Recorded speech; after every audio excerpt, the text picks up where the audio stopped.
8, 9, 10 ചോദ്യപേപ്പർ ഡയറ്റിൽ കൊണ്ടാണ് ഏൽപ്പിക്കുന്നത്. അതായത് ജില്ലാ ഡയറ്റിൽ കൊണ്ടാണ് ഏൽപ്പിക്കുന്നത്. ആ ഡയറ്റിൽ നിന്നാണ് ബന്ധപ്പെട്ട പ്രിൻസിപ്പാളവരൊന്ന് ചോദ്യം എടുത്തുകൊണ്ട് പോകുന്നത്. അപ്പോൾ ഇതിൽ ഞങ്ങൾ നോക്കിയപ്പോൾ പോലീസ് വളരെ ഗൗരവത്തോടുകൂടി അന്വേഷിക്കും കാര്യങ്ങൾ. അവരുടെ രീതിയിൽ തന്നെ അന്വേഷണം നടത്തും. വിദ്യാഭ്യാസ വകുപ്പിൻ്റെ രീതിയിൽ ഞാൻ കുറച്ച് വിവരങ്ങളുണ്ടല്ലോ, അന്വേഷണം നടത്തും. എന്തായാലും മാധ്യമങ്ങളെല്ലാം ഇത് വളരെ ഗൗരവമായിട്ട് എടുക്കുകയും അത് സമൂഹത്തിൽ ചർച്ച ചെയ്യുകയും ചെയ്ത സാഹചര്യത്തിൽ പബ്ലിക് പരീക്ഷയാണോ അല്ലെങ്കിൽ ടേം പരീക്ഷ ആണോ എന്നുള്ളൊരു വ്യത്യാസം ഇല്ലാതെ തന്നെ മേലിൽ ഇത് ആവർത്തിക്കാതിരിക്കാൻ വേണ്ടിയുള്ള കാര്യങ്ങൾ ചെയ്യുകയാണ്. ഈ അന്വേഷിക്കുന്ന ടീം പ്രൈവറ്റ് ട്യൂഷൻ സെൻ്ററുകളിൽ നമ്മുടെ അധ്യാപകർ പഠിപ്പിക്കുന്നതിനെ സംബന്ധിച്ചിടത്തോളം കൂടി അന്വേഷണം നടത്തുന്നതാണ്. ചില വിവരങ്ങൾ നമുക്ക് കിട്ടിയിട്ടുണ്ട്. ചില റൂറൽ ഏരിയയിലൊക്കെ തന്നെ സ്കൂള് ഉണ്ട്. സ്കൂളിൻ്റെ മുന്നിൽ ഒരു ട്യൂഷൻ സെൻ്റർ ഉണ്ടാവും. അപ്പോൾ സാറ് പാതി സമയം ട്യൂഷൻ സെൻ്ററിലും പാതി സമയം സ്കൂളിലുമാണ്. അപ്പം അത്തരം കാര്യങ്ങളൊന്നും നമുക്കത് അംഗീകരിച്ചു കൊടുക്കുന്നതിന് വേണ്ടി അതിന് കഴിയില്ല.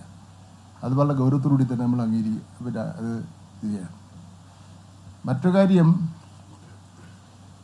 ഈ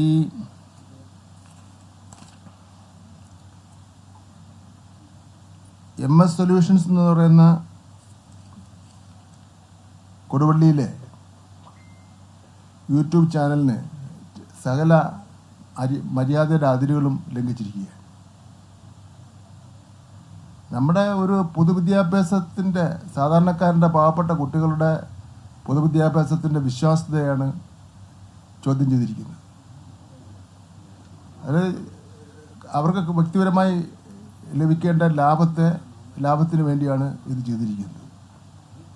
ഒരിക്കലും ചെയ്യാൻ പാടില്ലാത്ത കാര്യമാണ് അവർ ചെയ്തിരിക്കുന്നത്. അപ്പം അതുകൊണ്ട് തന്നെ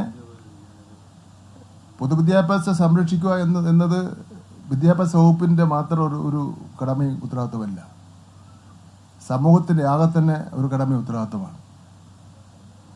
സമൂഹവും ഇക്കാര്യത്തിൽ ഇടപെടണമെന്നുള്ളതാണ് എനിക്ക് മന്ത്രി എന്നുള്ള നിലയിൽ അഭ്യർത്ഥിക്കുവാൻ ഉള്ളത്.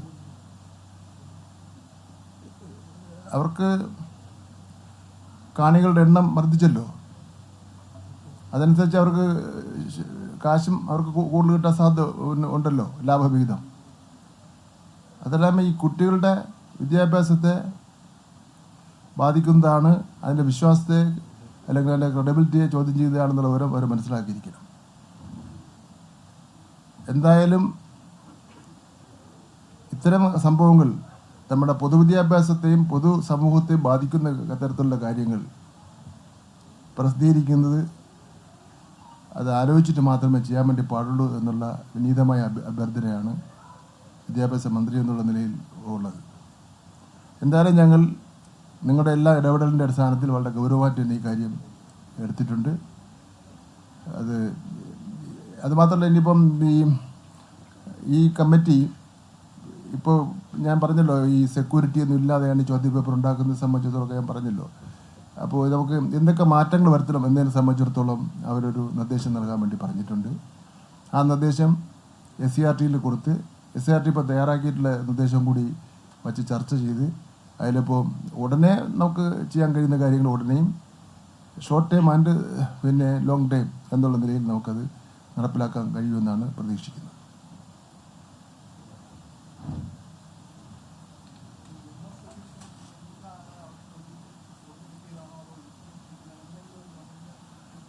ഇല്ല, അതൊന്നും എനിക്കറിയില്ല. ഇല്ല, ആ ഓഫീസൊക്കെ ഇപ്പം അടച്ചിട്ടിരിക്കുന്നതാണ് പറഞ്ഞു.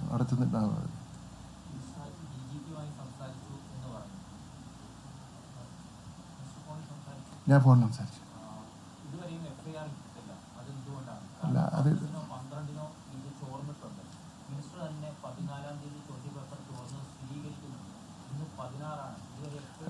നമ്മളത് അതിൻ്റെ കാര്യങ്ങളിൽ അന്വേഷിച്ച ശേഷം പരാതി കൊടുത്തത്, രേഖാമൂലം പരാതി കൊടുത്തിട്ട് 1-2 ദിവസമേ ആയുള്ളൂ. അതിൻ്റെ കാര്യം കൊണ്ടാണ്. അതിലൊന്നും ഞാൻ പറഞ്ഞല്ലോ, മുഖ്യമന്ത്രിയെ കണ്ട് സംസാരിച്ച അതിലൊന്നും ഒരു ഉദാസീനതയും കാണിക്കില്ല. അതിലൊന്നും ഒരു ഉത്കണ്ഠപ്പെടേണ്ട കാര്യമേ ഇല്ല.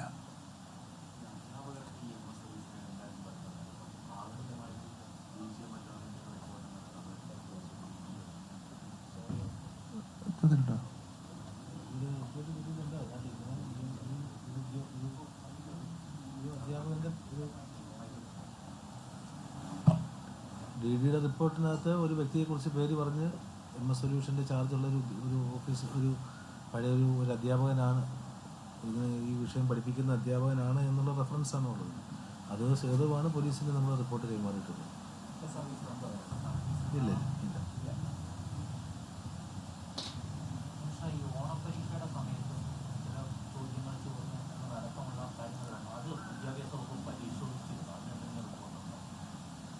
നമ്മളത് മനസ്സിലാക്കേണ്ടത്, ഇതുപോലുള്ള ഒരു പ്രശ്നങ്ങൾ പർവ്വതീകരിച്ച് വലിയൊരു പ്രശ്നമാക്കാൻ വേണ്ടി നമ്മൾ ആഗ്രഹിക്കുന്നില്ല.